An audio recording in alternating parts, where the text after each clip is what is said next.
Oke, Assalamualaikum warahmatullahi wabarakatuh. Saya di kelompok 7.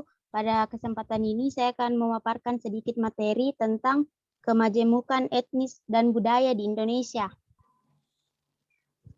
Etnis adalah konsep yang diciptakan berdasarkan ciri khas sosial yang dimiliki sekelompok masyarakat yang membedakannya dari kelompok yang lain. Budaya merupakan cara hidup yang berkembang serta dimiliki bersama oleh kelompok orang dan diwariskan dari generasi ke generasi. Lalu keberagaman bangsa Indonesia terutama terbentuk oleh jumlah suku bangsa yang tinggal di berbagai lokasi yang sebar. Setiap suku bangsa memiliki ciri atau karakter tersendiri dalam aspek sosial atau budaya. Menurut data BPS, pada 2010 di Indonesia terdapat 1.128 suku bangsa. Suku-suku bangsa di Indonesia mempunyai berbagai perbedaan yang membentuk keanekaragaman di Indonesia. Keberagaman kehidupan sosial budaya masyarakat Indonesia dipengaruhi faktor lingkungan. Masyarakat di pegunungan lebih banyak menggantungkan kehidupan dari pertanian, sehingga berkembang kehidupan sosial budaya masyarakat petani. Masyarakat di pantai mempunyai mata pencaharian sebagai nelayan dan berkembang di kehidupan sosial masyarakat nelayan. Lalu selanjutnya akan dilanjutkan pada teman kelompok saya.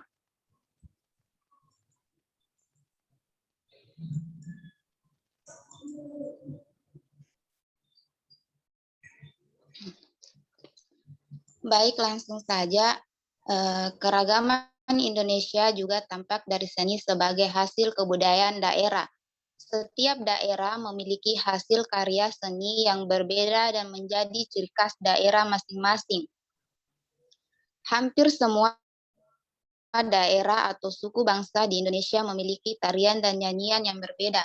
Setiap daerah di Indonesia memiliki kebudayaan yang khas. Keragaman budaya tersebut dapat diketahui melalui bentuk-bentuk pakaian adat, rumah adat, tarian daerah, lagu daerah, upacara adat, dan lainnya. Contoh keberagaman etnik dan budaya di Indonesia adalah budaya melukis tubuh di Mentawai, Sumatera Barat, tindik sebagai tanda kedewasaan, dan masih banyak kebudayaan lain yang belum tereksplorasi. Keanekaragaman budaya Indonesia dari Sabang sampai Merauke merupakan aset yang tidak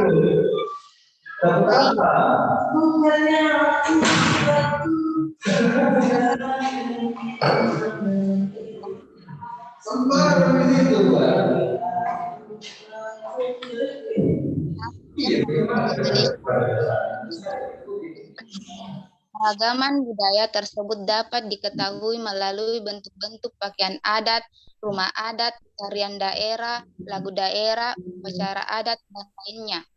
Selain kemajemukan bangsa Indonesia juga didasari oleh kesatuan pandangan, ideologi, serta filsafat hidup dalam berbangsa. Dan secara holistik tercermin dalam sila-sila Pancasila yang menjadi dasar negara Indonesia. Secara eksplisit tercantum yang tertulis Bhinneka Tunggal Ika yang mengandung makna beraneka ragam suku bangsa, agama, bangsa tetap satu. Meskipun berbeda namun tetap sama di bidang hukum dan hak kewajiban serta kehidupan sosial yang berasaskan kekeluargaan. Mungkin itu saja, saya kembalikan kepada Bapak. Sudah ya, kelompok 7 sudah. Iya, Pak. Terima kasih saya ucapkan kepada kelompok 7 untuk penyajian makalahnya yang cukup padat hari ini. Terkait dengan pluralitas dan keberagaman budaya masyarakat Indonesia. Saya kira saya perlu menambahkan sedikit tentang pluralisme, karena saya mendengar tadi tidak dibahas secara tuntas oleh kelompok 7 ya. Habib etnis juga bukan etnis Indonesia. Halo, kenapa? Boleh diperjelas? Materinya kelompok 7 kemajukan etnis dan budaya di Indonesia. Kemajemukan etnis. Iya, Pak. Di mana lihat judulnya deh?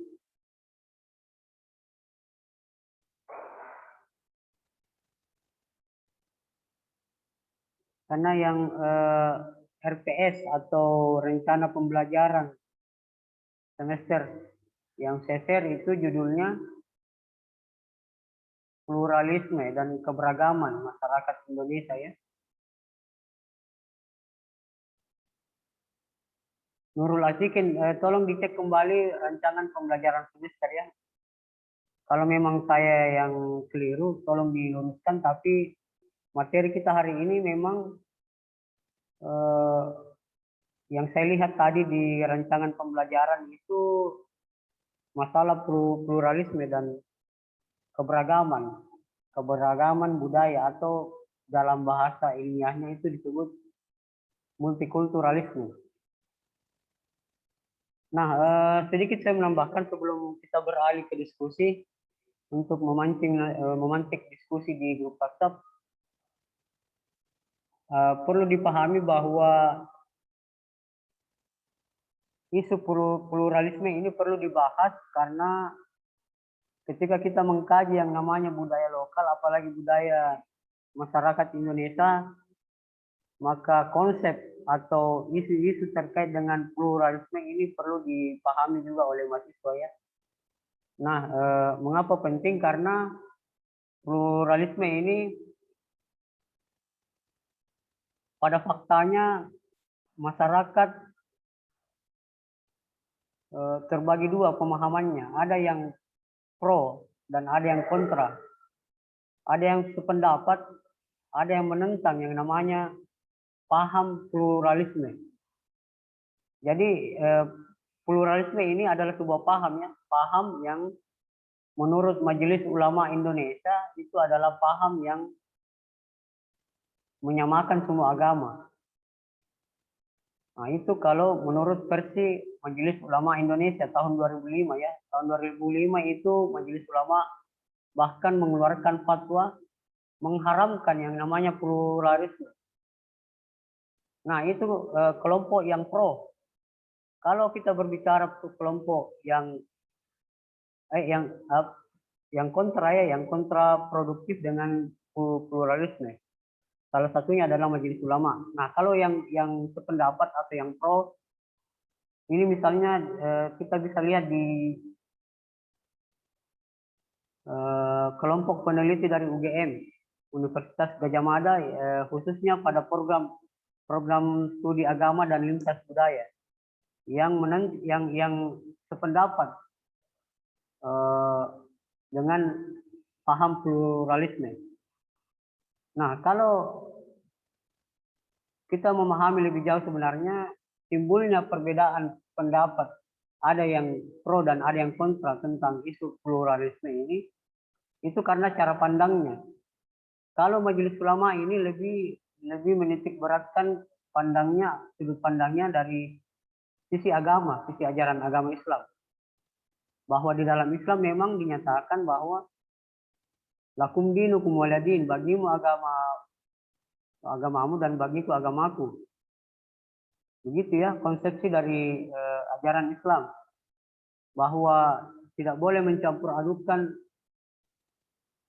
ajaran agama, khususnya di wilayah akidah, masalah keimanan, masalah ketauhidan. Nah, itu yang menjadi dasar pikir Majelis Ulama sehingga mengharamkan yang namanya paham pluralisme. Berbeda halnya dengan para akademisi atau peneliti dari Universitas Gadjah Mada yang disebutkan tadi, yang justru bertolak belakang dari sudut pandang Majelis Ulama Indonesia. Tentu bukan tanpa alasan para peneliti UGM ini mendukung yang namanya paham pluralisme, karena cara pandang dari peneliti ini dia melihat dari segi sosiologisnya ya, bukan karena persoalan teologis. Kalau Majelis Ulama Indonesia ini lebih ke persoalan teologis. Kalau sudut pandang dari peneliti UGM lebih kepada wilayah sosiologisnya. Dalam arti bahwa kita sebagai umat Muslim perlu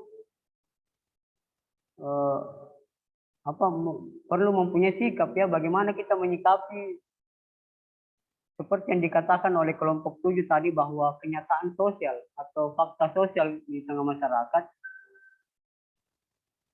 kita ini hidup sangat beragam ya, sangat beragam baik dari segi agama, budaya, suku bangsa, seperti yang disebutkan oleh kelompok 7 menurut mana tadi? Menurut BPS ya, kalau saya tidak salah ingat, mana tadi pemateri? Ada sekitar seribuan lebih suku yang ada di Indonesia. Nah, kenyataan inilah yang perlu kita sikapi secara bijak, bahwa sebagai umat Muslim juga perlu memahami kenyataan bahwa kita diperhadapkan pada kenyataan banyaknya agama, bukan hanya Islam. Nah, kalau kita tidak mempunyai sikap yang toleran terhadap agama lain, atau setidak-tidaknya menurut peneliti dari UGM itu kita mempunyai sikap pluralisme kewargaan, maka akan sangat berpotensi menghadirkan konflik di tengah masyarakat ya. Saya kira banyak kasus dan sudah sering saya singgung di pertemuan yang lalu-lalu, bahwa khususnya di Indonesia ini sudah sering terjadi yang namanya konflik antar agama ya. Tidak usah jauh-jauh, kita misalnya ambil contoh di Sulawesi Tengah, di Poso, tidak pernah terjadi konflik antar agama umat Kristiani dan Islam. Itu karena masing-masing mempertahankan fanatisme dalam keagamaan, tidak mempunyai sikap yang multikulturalisme atau sikap yang mau menerima perbedaan. Nah, saya kira itu beberapa poin yang perlu saya tambahkan kepada kelompok 7. Nanti kelompok 7 saya berharap untuk lebih mencari referensi lagi ya, untuk melengkapi makalahnya, karena saya anggap kurang makalahnya, khususnya pembahasan masalah pluralisme dan multikulturalisme. Dua konsep ini perlu didefinisikan, perlu mungkin kelompok 7 untuk memberikan pengertian yang lebih konkret kepada teman-teman mahasiswa nanti di grup WhatsApp mengenai pengertian pluralisme dan multikulturalisme. Kalau tadi isi makalahnya itu lebih kepada wujud nyatanya di tengah masyarakat ya, bahwa jangankan kita berbicara wilayah Indonesia, kita di wilayah Parepare saja ini sangat jelas bahwa kita hidup di tengah masyarakat yang multikultur, yang majemuk. Ada warga yang menganut ajaran agama Kristiani, ada Muslim, mungkin juga ada Tionghoa. Itu kalau berbicara agama. Demikian juga kalau berbicara suku, di suku yang hadir di tengah masyarakat Parepare ini sangat beragam juga. Ada yang mungkin dari Mandar, ada Bugis, ada Makassar. Nah, itu salah satu contoh konkret mengenai keberagaman budaya di tengah masyarakat ya. Dan saya berharap kelompok 7 nanti mengarahkan teman-teman berdiskusi di grup WhatsApp, terutama yang paling penting tadi lebih diperjelas lagi pengertian pluralisme dan multikulturalisme sebagai pelengkap dari isi makalahnya yang tidak dibahas tadi ya. Mana Ketua Rombel? Tolong Ketua Rombel sudah di screenshot ya? Iya, sudah Ustaz. Oke, saya tunggu hasil screenshotnya di nomor saya ya, untuk tagihan mahasiswa hari ini. Saya sengaja mempercepat pertemuan di Zoom karena saya lebih berharap adik-adik mahasiswa bisa lebih banyak berdiskusi di grup WhatsApp melalui voice note. Jadi jangan diskusinya jangan by chat ya, jangan, tapi lewat voice note saja supaya lebih efektif. Supaya kita bisa diskusinya lebih hidup. Dan harapannya juga semua mahasiswa bisa aktif berdiskusi, terutama yang belum pernah sama sekali berkomentar, berargumen atau mengajukan pertanyaan di grup WhatsApp ya. Saya pikir semua mahasiswa berpulang untuk berdiskusi karena masing-masing mahasiswa sudah mempunyai referensi yang sudah diupload di Edlink ya. Jadi harapannya itu bukan sekedar formalitas, mengerjakan tugas lalu kemudian diberi nilai, tapi tujuan dari pengerjaan tugas individu itu sebenarnya harapan saya tujuannya adalah sebagai bahan untuk berdiskusi ya. Jadi masing-masing mahasiswa sudah paham, sudah memiliki pemahaman lebih awal terkait materi yang akan kita diskusikan. Satu lagi penyampaian saya, mudah-mudahan nanti diskusinya ini bisa lebih kontekstual, karena saya lihat kemarin proses diskusinya terlihat lebih banyak mengutip dari internet ya.